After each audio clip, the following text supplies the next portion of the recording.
사랑하는 주양교회 성도 여러분, 안녕하세요. 이병철 목사입니다. 오늘도 언제 어디서나 우리를 눈동자와 같이 지켜주시는 주님으로 인해 평안하고 행복한 날이 되길 바랍니다. 10월 19일 월요일 셀라이프는 말씀을 실천하는 사람이란 제목으로 본문은 잠언 22장 17절에서 29절까지 말씀입니다. 잠언 22장 17절부터 24장 34절까지는 지혜자의 30가지 교훈으로 구성되어 있습니다. 그래서 제목을 붙이자면 하나님의 백성이 실패하지 않는 30가지 비결 혹은 하나님의 축복을 놓치지 않는 30가지 가르침 등으로 정할 수 있습니다.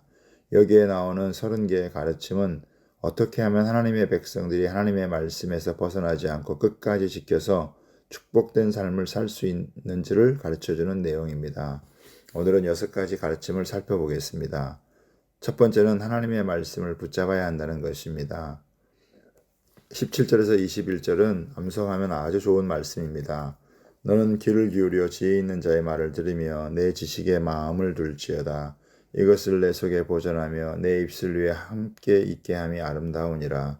내가 내게 여호와를 의뢰하게 하여 이것을 오늘 특별히 내게 알게 하였노니 내가 모략과 지식의 아름다운 것을 너를 위해 기록하여 내가 진리의 확실한 말씀을 깨닫게 하며 또 너를 보내는 자에게 진리의 말씀으로 화답하게 하려 함이 아니냐고 했습니다.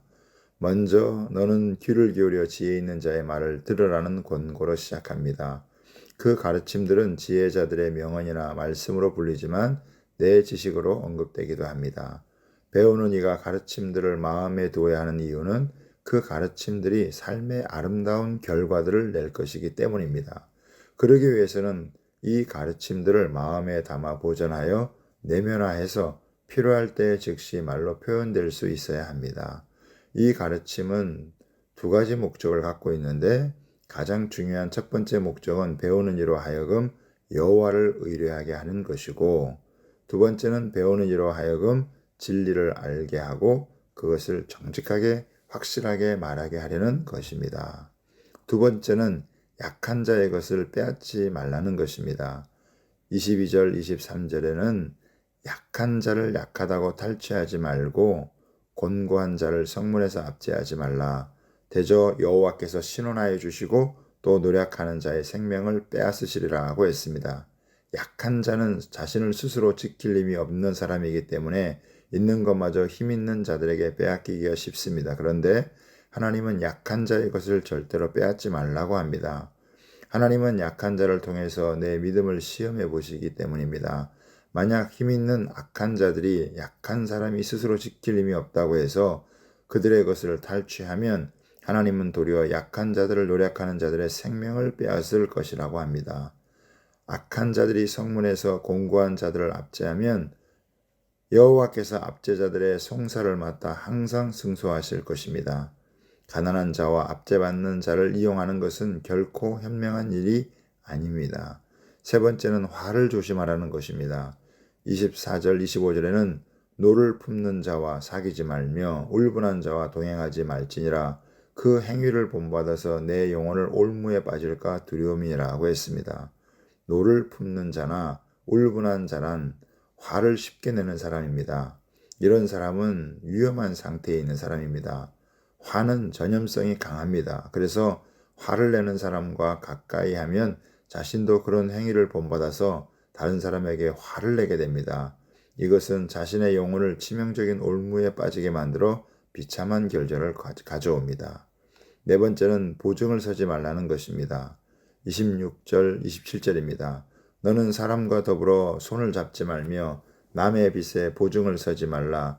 만일 갚을 것이 없으면 내 누운 침상도 빼앗길 것이라. 내가 어찌 그리하겠느냐고 했습니다.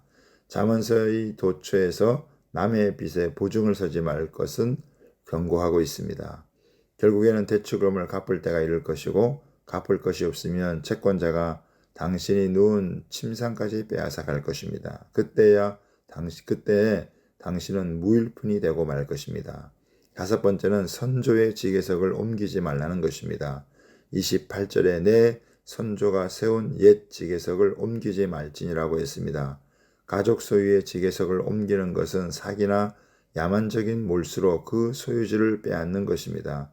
이 옛 경계선들은 이스라엘 선조들이 제비를 뽑아서 정한 것인데 이를 손대는 것은 하나님이 정해진 곳에 손을 대는 것입니다. 즉 하나님이 처음 주신 것에 만족하고 욕심을 내지 말라는 뜻입니다. 하나님의 백성은 나의 행복도 중요하지만 다른 사람의 행복도 중요하게 생각해서 지켜주어야 한다고 말씀하는 것입니다. 6번째는 자기에게 주어진 일에 최선을 다해야 합니다. 29절에 내가 자신의 일에 능숙한 자를 보았느냐? 이러한 사람은 왕 앞에 설 것이요 천한 자 앞에 서지 아니하리라 하고 했습니다. 자기 일에 능숙한 사람은 열심히 실력을 갈고 닦아서 전문가가 된 사람입니다. 이런 사람은 결국 왕의 인정을 받아 큰 일에 쓰임을 받게 됩니다. 우리는 어느 곳에 있든지 하나님의 복을 받는 원리를 알아내야 하고 이것을 내 현실의 삶에 적용할 수 있어야 합니다. 그러면 이런 사람은 어느 곳에 가든지 성공하게 됩니다. 오늘도 이런 원리들을 묵상하고 적용하여 성공적인 삶을 살아가는 하루가 되기를 바랍니다. 감사합니다.